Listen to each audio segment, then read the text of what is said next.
السلام عليكم ورحمة الله وبركاته. بسم الله الرحمن الرحيم. إن شاء الله النهاردة معلماتنا الأفاضل اللي طلبوا مني إن هم يعني أعرفهم إزاي الكراسات بتاعة الطفل في كل مادة بنمشي إزاي، تمام؟ أو إيه اللي بنكتبه للأطفال في الكراسات. يعني أنا دلوقتي في مرحلة الحروف، المفروض إن أنا دلوقتي دربت الطفل على البورد مثلا أو على السبورة طريقة كتابة الحرف إزاي، عارف صوته كويس وبيطلع معايا وبيكتب كويس، بس انا مش عارفه اكتب ايه في الكراسات. النهارده الحلقه كامله باذن الله هنتكلم عن الكلام اللي احنا نكتبه بقى للطفل في الكراسه ايه، تمام؟ هنشتغل اكتر من حاجه مع بعض كده وهنكتب افضل عشان خاطر نعرف يعني ايه اللي المفروض يتعمل بالظبط. فهنبدا كده نكتب مع بعض الحاجات اللي احنا المفروض ان احنا نكتبها ايه مع الاطفال في الكراسات عشان خاطر ندربهم اولا على الحروف، تمام؟ يبقى احنا دلوقتي هنتكلم عن ايه؟ بس عن الحروف بس، تمام؟ طيب دلوقتي انا بدي الحروف واديت حرف الالف مثلا والطفل خلاص بدا ان هو يكتب حرف الالف معايا. المفروض ان انا اكتب ايه بقى في الكراسه؟ هو دلوقتي بيكتبه كويس معايا وبيطلع على السبوره عارف ان ده حرف الالف. في الكراسه هنكتب كده، هنكتب حرف الالف مثلا، تمام؟ هنكتب حرف الالف بالطريقه دي، اوكي اهو. هنكتب مثلا حرف الالف اهو، بعدين هنخلي الطفل الاول يكتب الحرف معايا في الصفحه اكتر مثلا من مره مثلا كده، وبعد كده هنخلي الطفل مثلا يكتب الحرف مره واثنين وثلاثه على اساس انه يتدرب على شكل وطريقه كتابه الحرف. فهنعمله ممكن نقطه مثلا كده وينزل بيها على اساس ان هو يبقى عارف الدايركشن او اتجاه الحرف منين، فيكتب نقطه فوق وينزل بيها كده. يعني نعمل نقطه كده والطفل هنقول له هننزل من فوق مثلا كده، فيبقى عارف النقطه دي اللي هيبدا من عندها حرف الالف. في ناس بتكتب الالف وفوقيه الهمزه ويتعلم الاثنين مع بعض، وممكن ان احنا نكتب الحرف بس والهمزه نعلمها لوحدها ونقول له الحرف الالف ده ما بيمشيش من غير ايه؟ من غير الهمزه بتاعته. يعني الهمزه بتاعته دايما فين؟ على راسه، اوكي؟ فنرجع نحطها له تاني على راسه ونقول له ايه؟ ده حرف الالف اللي الهمزه فين بتاعته؟ دايما على راسه، تمام؟ طيب دلوقتي لو هو طفل الحمد لله بدأ ان هو يتعلم كتابة الحرف كويس بالطريقة دي مثلا، نزل بيها مرة اتنين تلاتة، خلاص طالما بقى نزل بيها مرة اتنين تلاتة وانت شايفة ان خطه كويس والدنيا ظابطة معاه وتمام مفيش مشاكل، خلاص مش لازم يكتب 20 مرة في كل عمود مثلا من الأعمدة، مرتين وثلاثة كفاية جدا. طيب احنا دلوقتي كتبنا الحرف، احنا ضربنا الطفل على الحرف اصلا ازاي على السبوره. في البدايه خالص بنشرح له قصه حرف الالف، وانا القصص دي زي ما قلت لكم موجوده كلها على القناه. هنقول مثلا من قصه حرف الالف ونحكيها له. فقلنا في قصه الحرف الالف دي كلمات كتير نبدا نستدعيها مع الطفل، نبدا نساله نقول له طيب هنكتب بقى في صفحه تانية حرف الالف كده ومعاه صور كتير، وليكن صوره مثلا احنا مثلا قلنا اناناس، فهنجيب الاناناس مثلا اهو، ونجيب مثلا صورة سيارة ونرسم صورة ارنب مثلا، اوكي؟ صورة ارنب واناناس وايه وسيارة مثلا كده، فيبقى عندنا ايه؟ صورة ارنب واناناس وسيارة. ونقول للطفل مثلا حرف الالف اهو اللي انت اخدته في القصة، كان عندنا مين في القصة اللي احنا حكيناها مع بعض عليه حرف الالف ده، فيبدأ يميز يقول لك حضرتك قلت لنا في القصة مثلا او في الستوري دلوقتي اناناس، سياره كانت معانا، يقول لك مثلا لا ما كانتش معانا في الستوري او القصه اللي حكيناها. طيب ارنب كان معانا، يقول لك مثلا فيبقى عارف كده ان احنا يقدر يميز عن طريق الصور اللي فيها صوت حرف الالف. فاحنا قلنا له يبقى اناناس مثلا، ارنب. ده تدريب من التدريبات ان احنا بنكتب حرف الالف والطفل بيوصل بالايه؟ بالصور اللي فيها صوت مثلا حرف الالف. طيب ومعلش اعذروني ان الكلام جاي معكوس، بس اكيد انتوا عارفين احنا عملنا ايه دلوقتي. يبقى احنا كتبنا حرف الالف في صفحه لوحده والطفل نزل بيه الصفحه الثانيه، بندي تدريب توصيل حرف الالف وصور عليه، تمام؟ طيب حرف الباء ادينا للطفل، والثاء بنفس القصص الحروف اللي هي موجوده على القناه. حرف الباء مثلا ادانا قصه مثلا حرف الباء اللي فيها مثلا بطه، مثلا بقره، مثلا برج، اللي هي كلمات حرف الباء، تمام؟ بعد ما يخلص الطفل بقى حرف الالف والباء المفروض ان احنا بنخلي الطفل يكتب الاثنين، يعني يكتب حرف الالف والباء على اساس ان احنا كاننا بنعمل مراجعه. اما يجي يكتب حرف الالف نقوم سايبين له كده مثلا ادي كتب حرف الباء اهو في الصفحه دي، في النهايه كده بنعمل له زي دوده اهي الدوده دي ماشيه معانا على طول عشان ما ينساش ابدا. يبقى بحيث ان احنا ادي حرف الباء كتبه مثلا، وتحت هنا في الدوده هيكتب بقى ايه الف وباء، على اساس ان احنا كل مره بناخد حرف جديد بيراجع معانا القديم، فما يفضل في دماغه على طول. طول ما احنا شغالين بنجيب الحروف اللي قبلها، وطول ما احنا شغالين نجيب الحروف اللي قبلها، بحيث ان الطفل الحرف الجديد معاه والحرف القديم كمان بنتذكره مع بعض. تمام.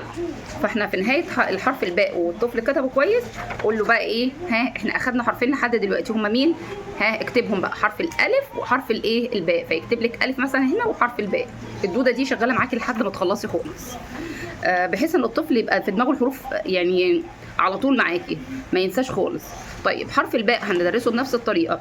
طيب مشينا حرف 2 3 4 كده، نبدا نعمل ايه؟ تقويم للطفل على الاربع او الخمس حروف اللي احنا اديناهم له، فنديله تدريب شامل عليهم بقى كلهم.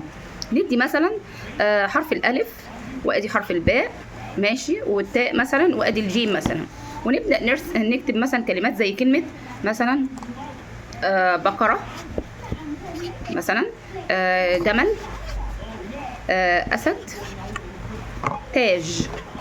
ونبدا نقرا للطفل، ها هتبقى كده، ونبدا نقرا للطفل مثلا كلمه كلمه، مثلا بقره، جمل، اسد، وهكذا، تاج. وبعد كده نقول له ايه، هتوصل كل حرف بقى بالكلمه اللي انا هقول لك، ها بتبدا بالحرف ده. يعني اسد، فين هنا كلمه اسد؟ يدور على الكلمه اللي فيها صوت الالف في الاول، اسد، فيقول لك هنا اهي مثلا كلمه اسد اهي، ويبدا يوصل بالطريقه دي مثلا الالف بالايه، بالاسد. تمام. وبعد كده اقول له مثلا بقره، فين هنا الكلمه اللي فيها صوت الباء في الاول، بقره، فيبدا ايه يدور لي هنا على حرف الباء ونوصل. ده تدريب من التدريبات اللي لما بنمشي كذا حرف كده مع بعض بنقوم مدينه للطفل. تمام. طيب خلصنا الخمس حروف دول، المفروض نعمل ايه؟ نملي الطفل. يعني بعد كل 5 حروف كده نملي الطفل. نمليه بالترتيب ولا عشوائي ولا ايه؟ هو يهمنا الترتيب في حاجه للحروف؟ ما يهمناش في حاجه.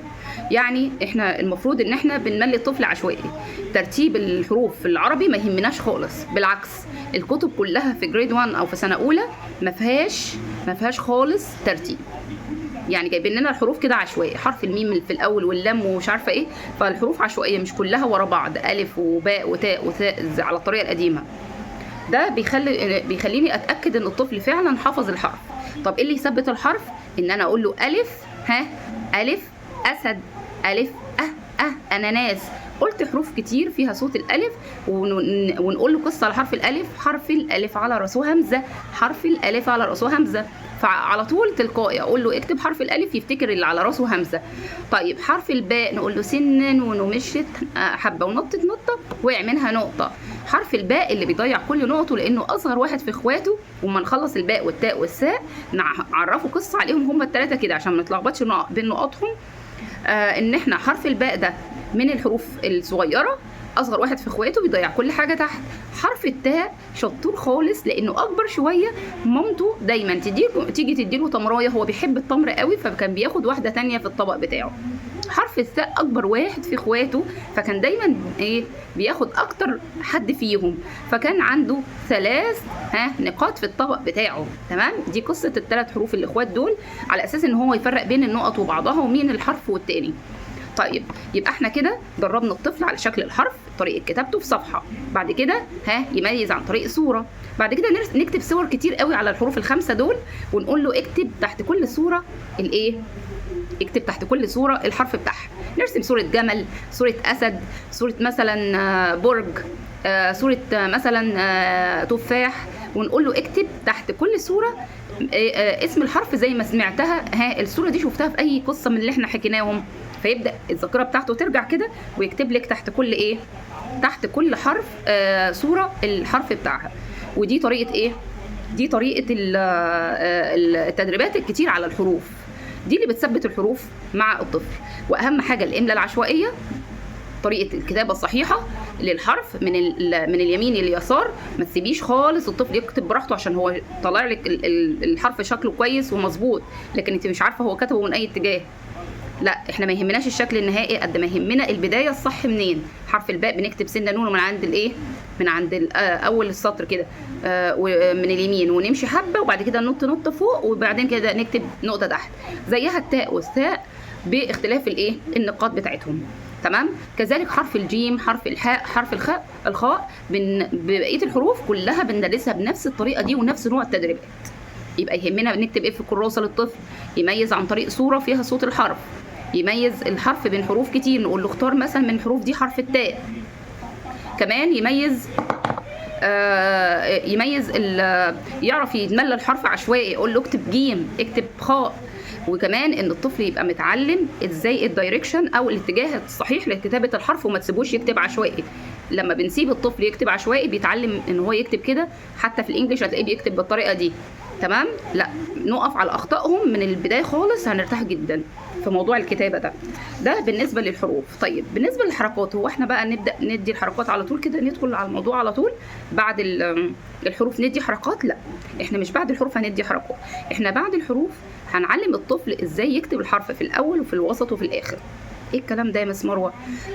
يعني الحرف دلوقتي، لو انا دلوقتي دخلت على الحركات على طول وقلت للطفل اكتب مثلا كلمه كتبه، هيكتبها لي بالطريقه دي، حروف كلها متلخبطه، ك تا با اهي، هيكتب كاف كده والتاء والباء. تمام. هتلاقيه كاتبها لنا كده بالظبط، كاف تاء باء، هيكتبها لك كده كتابة. حروف متلخبطه ليه بقى؟ مفرطه عن بعضها، مش ماسكه في ايد بعض، لان انا ما عرفتوش الحروف مواضعها ازاي بتتكتب. يعني الحرف في الاول بيتكتب ازاي، في الوسط وفي النهايه. طب اعمل ايه؟ ابدا ارجع تاني للحروف، بس مش هاخده معايا وقت خالص. ادي حرف الالف لوحده لانه مفيش له متشابه، فاقول له حرف الالف لو جه في الاول بيقف لوحده خالص، ما بيمسكش في ايد حد. فنبدا نكتب له حرف الالف مثلا واقف كده لوحده، يبقى حرف الالف ده من الحروف اللي لو جه في الاول بيقف لوحده كده. نبدا ندي حرف الالف في الوسط، لو جه في الوسط بيكون ايه؟ مادد ايده للي قبله.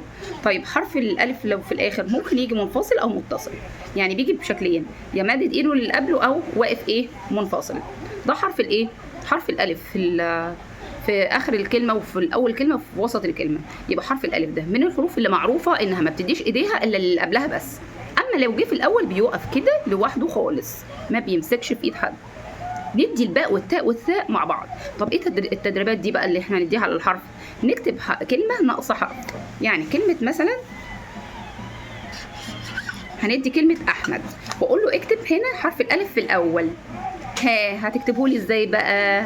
يقوم كاتب حرف الالف واقف لوحده. برافو عليك، كده زي ما اتعلمناه مع بعض ان احنا لو شفنا كلمه ناقصه حرف وعايزه نكتب حرف الالف في الاول، هنكتبه ايه؟ لوحده خالص، معهوش ايه؟ معهوش ما عندهوش ايد. تمام. واحنا نثبت مع الطفل يعني بصوره كبيره جدا موضوع الايد ده، اسهل طريقه نثبت بيها موضوع مين بيمسك في مين. الحروف بتمسك كل الحروف ما عدا حروف الرفس في الاول بتدي ايديها للي بعدها كده، ولازم نقول له على موضوع الدراع او الايد، هو واقف كده في الاول ومادد ايده دي للي بعده. تمام. طب في الاول بيقف ايه؟ الحروف ما عدا حروف الرفس في الاول بيمسك ايد ايه اللي بعده كده. طب في الوسط بيقوم فارد ايده الاثنين، ونعمل له ايدينا الاثنين مفرودين كده، ماسك في اللي قبله وماسك في اللي ايه؟ في اللي بعده. ده هيثبت معاه الكلام اكتر. طيب ايه تاني بقى؟ الحروف في الاخر هنثبت معاه جمله الحروف في الاخر كامله، لكن لازم تدي ايديها للي قبلها كده. انا واقفه اهو كلي كامل، بس مديه ايه؟ ايدي للي قبلي بس، عشان انا واقفه في الاخر مفيش حد هنا جنبي او هيجي جنبي فاديله ايديا. اوكي. دي الحروف في الاخر ايه؟ الحروف في الاخر كامله. اوكي. طيب يبقى جمله الحروف في الاخر كامله، الحرف في النص مادي ايديه للاثنين ما عدا حروف الرفس الايه؟ السته اللي هنحفظهم له، كل اثنين اخوات، وحرف الالف والايه؟ والواو، الدال والزال، الراء والزاي، وحرف الالف والواو، دول حروف الرفس. وهنغني اغنيه حروف الرفس اللي بتقول بتقول ايه بقى حروف الرفس؟ امسك في اللي قبليه وارفص اللي بعديه. يبقى هما دول ايه؟ حروف الرفس، ماسكه في اللي قبلها وبترفص اللي بعدها. يعني تيجي دايما ماسكه في ايد اللي قبلها كده، واي حد يجي بعدها تبعده بعيد وتقول له ابعد ايه؟ ابعد عني. دي طريقه حروف الرفس، وازاي نقول للطفل مين الحروف الرفس وايه حكايتهم، نحكيهم حكايه كامله مع بعض ونغني الاغنيه دي. احنا الحروف الشقيه بنمسك في بمسك في اللي قبليه وبرفص اللي بعديه. احنا الحروف الايه؟ الشقيه. طيب ده بالنسبه لحروف الرفس. يبقى احنا حروف الرفس الالف، كل اتنين اخوات اللي هما دال وزال، راء وزاي، وحرف الالف والايه والواو. تمام، هما 6 حروف ونحفظهم للطفل ونخليه يكتبهم لوحده. اما اقول له مين الحروف الرفس اللي بترفس اللي بعدها دايما ما بتمسكش في ايده، يقول لك الالف والدال والزال والراء والزاي والواو. تمام، 6 حروف. طيب يبقى احنا التدريبات اللي من النوع ده على كتابه مواضع الحروف، ان احنا نكتب الكلمه شايلين منها حرف كده، مره نشيله من النص، مره نشيله من الاخر، واقول له اكتب لي بقى الجيم هنا في الاخر عامله ازاي. كل الحروف لما بتيجي في الاخر بتنزل رجلها او يتعمل لها طبق. لو ليها طبق زي السين زي الشين زي بيتعمل لها طبق في الاخر تتكتب كامله. طب لو بتنزل رجلها، مين هم اللي بينزلوا رجلهم؟ الميم، الجيم، العين، الغين. تمام، دي كلها حروف بتنزل ايه رجلها، او اللام. تمام، يبقى الحرف اللي له طبق يتكتب طبقه كامل، الباء والتاء والساء، السين والشين. طيب الحروف اللي هي ملهاش طبق بتتكتب على السطر كامله، اللي ملهاش رجل بتتكتب على السطر كامله اللي ليها طبق. تمام، يبقى احنا بنميز حروف ليها طبق وحروف بتنزل رجلها، ده في الاخر. تمام، يبقى نثبت جمله ايه؟ الحروف في الاخر كامله، الحروف في الاخر كامله. الحرف في الاول مادد ايده للي بعديه، وفي الوسط مادد ايديه لاصحابه يمين وشمال. تمام، دي اسهل طريقه تقدري توصلي بيها مواضع الحروف للطفل. طيب دلوقتي انا خلصت مواضع الحروف. الطفل انا متاكده الحمد لله ان هو فاهم يعني ايه يكتب كلمه فيها حرف في الاول في الاخر في الوسط، وما عندوش مشاكل في الجزئيه دي. نبدا نروح للحركات. طب ندرس الحركات ازاي؟ هنعمل حاجه حلوه قوي، هنكتب الحروف. احنا اوريدي في المرحله الاولى لازم نكون معرفين الطفل ان احنا الحروف بتاعتنا كلها ليها صوت. في ناس تقول لك ايه ده، هو في حاجه اسمها فونكس في الانجليش في العربي زي الانجليش؟ ايوه، في حاجه اسمها فونكس في العربي زي الانجليش. الالف والباء والتاء والساء بالطريقه القديمه خالص زي ما اتعلمناها، اللي هي ب ت ث ج ح، اذا ليهم صوت اصلي اللي هو ب ت ث ج ده. تمام، طيب ده هيسهل عليا لما اجي ادي الحروف مره تانية بصوت جديد. يعني انا دلوقتي هدي مثلا حروف الالف فتحه ب. من اول حاجه لازم نكتب للام كده، لازم الام تشوف في الكراسه بتاعه الطفل ان انت كاتبه له الحروف كامله مفتوحه في صفحه واحده، والطفل عارف صوت الحرف ويقدر يقول لك عشوائي، اقول له ده حرف ايه، يقول لي مثلا جا وده سا. نعلمه ان في جمله بتقول ان ايه الحروف اللي على راسها فتحه، الفتحه عباره عن شرطه مايله فوق الايه، فوق الحرف، بتخليه تضغط على راسه يفتح بقه.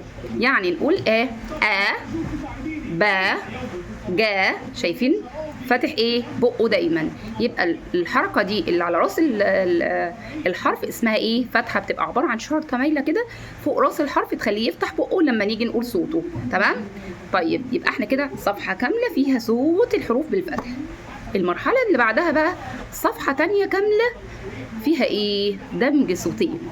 يعني نقول جا ما مثلا،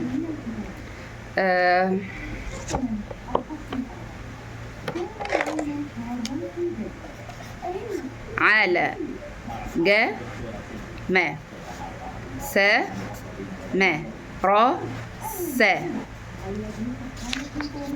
ح ما. يعني كده اهي حرفين حرفين حرفين. وزي ما قلت لكم كده سامحوني على موضوع الصوره المعكوسه، بس اكيد انتوا اكيد فاهمين انا قصدي ايه. يبقى هندمج ايه حرفين مفتوحين مع بعض. دي صفحه كامله زي ما كتبنا الصفحه اللي قبلها الحروف كلها كامله مفتوحه، الصفحه الثانيه هتبقى بنفس الشكل ده، نفس طريقه نور البيان، حرف حرفين اللي هي الطريقه الهرميه، حرف حرفين بعد كده نروح للثلاث حروف. طب قبل ما نروح للثلاث حروف نملك بقى صوتين زي كده. اقول له اكتب بقى في الصفحه اللي بعدها املا، ودي تبقى صفحه الاملا، يبقى ثالث صفحه في الحركات الاملا. اقول له اكتب ايه، سامة، اكتب راسة، اكتب عالة او عارة. تمام، يبقى احنا في الصفحه اللي بعدها دي املا على ايه، مقطع من حرفين. بعد كده نروح للمقاطع الايه اللي من 3 حروف، ونقول له انت كنت لسه كاتب لي سامة دلوقتي صح، اهي سما هنجيب لها حرف ثالث بقى اللي هو ايه، مثلا العاء بقت ايه بقى كلها سامع. هيفضل يقطع كده كتير سمع. هيقطع كده كتير لحد ايه؟ لحد ما انا اقول له انت مش قطعت مره، قولها على بعض مره. يبقى لازم نعود الطفل انه يقول كلمه كامله. لو عودتيه ان هو بيقول سمع وخلاص كده هيفضل يقولها كده، تمام؟ حتى في بقيه الحركات هيعمل كده، يقعد يقطع لك كده. لكن لازم يقولها مره متقطعه ومره ندمجهم له مع بعض ونقول ايه؟ سمع سمع سمع سمع. دي طريقه التحليل الصوتي اللي هنتعلمها للطفل بعد ما يتملى طبعا كلمات ثلاثيه زي ما ملينا كلمات على المقطع اللي من حرفين. في الصفحه اللي بعدها هنملي كلمات من ايه؟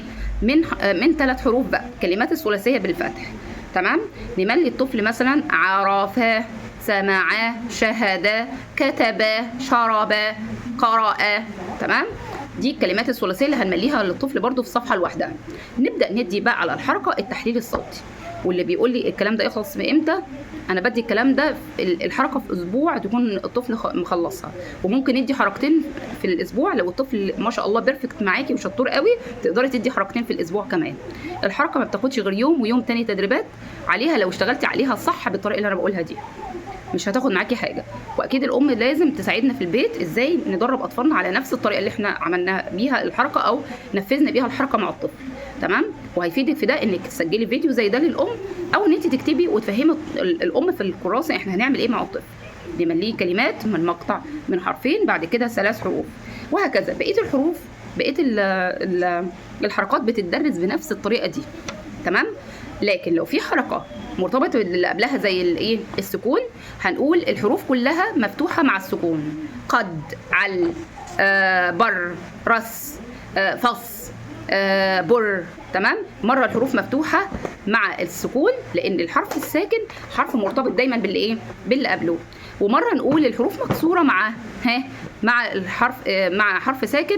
ولازم نعرف الطفل اصلا السكون، صوت الحروف كلها مع السكون في البدايه خالص، زي ما صوت الحروف مع الفتح في صفحه واحده. الكسر هناخد صوت الحروف مع السكون.